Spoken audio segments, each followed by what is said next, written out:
नमस्कार दोस्तों, स्वागत है आपका हमारे चैनल स्टडी विथ एसएनटी में। आज का हमारा विषय है उत्तर प्रदेश का प्राचीन इतिहास। तो चलिए शुरू करते हैं। हमारे चैनल को सब्सक्राइब जरूर करिएगा, प्लीज़ सपोर्ट मी।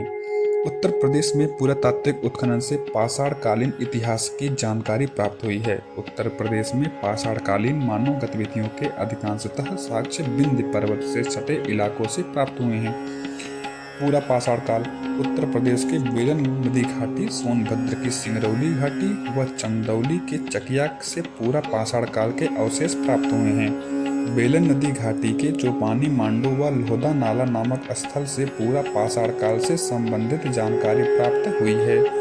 बेलन नदी घाटी बेलन नदी टोंस नदी की सहायक नदी है। आधुनिक उत्तर प्रदेश राज्य के सोनभद्र, मिर्जापुर व प्रयागराज जिले में विस्तृत है। चौपानी मांडो से चट नामक पत्थर से बने पाषाण उपकरण के अलावा भेड़ बकरियों की हड्डी से भी प्राप्त हुई है, जबकि भेड़ बकरी के साक्ष्य स्थानीय रूप से उपलब्ध नहीं है। ऐसा अनुमान लगाया जाता है कि इन्हें उत्तर पश्चिम क्षेत्रों से लाया जाता था। यहाँ झोपड़ियों के भी प्रमाण मिले हैं। लोहदा नाला से भी लघु पाषाण उपकरण प्राप्त हुए हैं। साथ ही यहाँ से अस्थि निर्मित मातृ देवी की मूर्ति भी मिली है। चंदौली के चकिया नामक स्थान से भी पूरा पाषाण काल के अवशेष प्राप्त हुए हैं। अब मध्य पाषाण काल के बारे में जानकारी लेते हैं।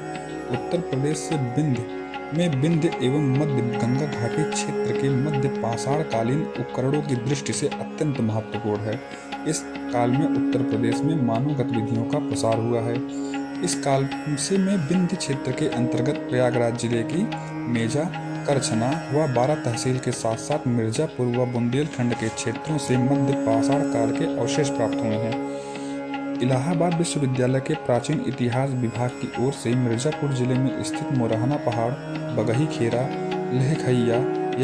लेखैया का उत्खनन हुआ है, जिसमें उत्तर प्रदेश के मध्य पाषाण कालीन स्थलों के बारे में जानकारी प्राप्त हुई है।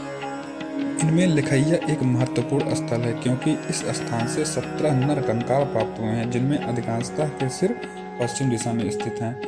प्रयागराज जिले की मेजा तहसील में ही स्थित चौपानी मांडो से भी मध्य पाषाण काल के अवशेष प्राप्त हुए हैं। आधुनिक प्रतापगढ़ जिले में स्थित सराय नाहर राय, महदहा एवं दमदमा महत्वपूर्ण मध्य पाषाणकालीन स्थलों के रूप में चिन्हित किए गए हैं। सराय नाहर राय से लघु पाषाण उपकरण प्राप्त हुए हैं। यहाँ से 14 समाधान और 8 गर्त चूल्हों के भी साक्ष्य प्राप्त हुए हैं। इन समाधानों से तत्कालीन मृतक संस्कार विधि पर प्रकाश पड़ता है। मदहा एवं दमदमा में से भी बृहद संख्या में लघु पाषाण उपकरण प्राप्त हुए हैं। पत्थर की गुफाओं की दीवारों पर बनाए गए चित्रों और नक्काशियों से मध्य पाषाण काल के सामाजिक जीवन और आर्थिक क्रिया कलाप से संबंधित जानकारी मिलती है। उत्तर प्रदेश के मुरहना पहाड़ पर शैल चित्रों के साक्ष्य प्राप्त हुए हैं। दमदमा में एक ही कब्र के 3 मानव कंकाल प्राप्त हुए हैं। मदहा से मिसिल, लोढ़े, हथौड़े आदि के टुकड़े प्राप्त हुए हैं। मदहा से मिले समाधान में स्त्री पुरुषों को एक साथ दफनाया गया है। दमदमा से 41 समाधान और कुछ गर्त चूल्हे प्राप्त हुए हैं। अब नव पाषाण काल। उत्तर प्रदेश में नव पाषाण काल से संबंधित महत्वपूर्ण स्तर कोल्डी हवा, महागरा तथा पंचोह सभी बेलन घाटी में है। कोल्डी हवा के उत्खनन से नव पाषाण काल के साथ साथ ताम्र तथा लौह कालीन संस्कृति के भी अवशेष मिले हैं।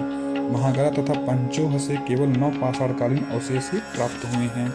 कोल्डी हवा के उत्खनन से धान की खेती किए जाने के साक्ष्य प्राप्त हुए हैं। साथ ही कोल्डी हवा एवं महागरा के उत्खनन के अनाज रखने के लिए उपयोगी घड़े तथा मटके भी प्राप्त हुए हैं। कोल्डी हवा से एक विशिष्ट बर्तन भी मिला है, जिसकी बाहरी सतह पर रस्सी की छाप मिली है। संत कबीर नगर जिले के लहुरा देव नामक स्थान के उत्खनन से भी नव पाषाण काल के साक्ष्य मिले हैं। यहाँ से धान की खेती किए जाने के प्रमाण प्राप्त हुआ है। अब ताम्र पाषाण काल। पाषाण काल के ठीक बाद और सिंधु सभ्यता से पूर्व की संस्कृति को ताम्र पाषाण संस्कृति कहा जाता है, जिसमें प्रस्तर तथा तांबा धातु के उपकरणों का प्रयोग साथ साथ किया गया है। आधुनिक उत्तर प्रदेश के गंगा यमुना दोआब में ताम्र पाषाण काल से संबंधित संस्कृति को गैर मृदभांड संस्कृति कहा जाता है। इस संस्कृति की पहली बार खोज उत्तर प्रदेश के बिसौली बदायूं जिला तथा राजपुर परसुद बिजनौर जिला नामक स्थलों पर की गई है। लाल किला, बुलंदशहर तथा अहिंसत्र बरेली जिला गैर मृदभांड संस्कृति के महत्वपूर्ण स्थल हैं। आलमगीरपुर के उत्तर सैंधवकालीन लोग कपास की खेती करते थे। इस सभ्यता के लोग नगरों के बजाय गांव में रहते थे।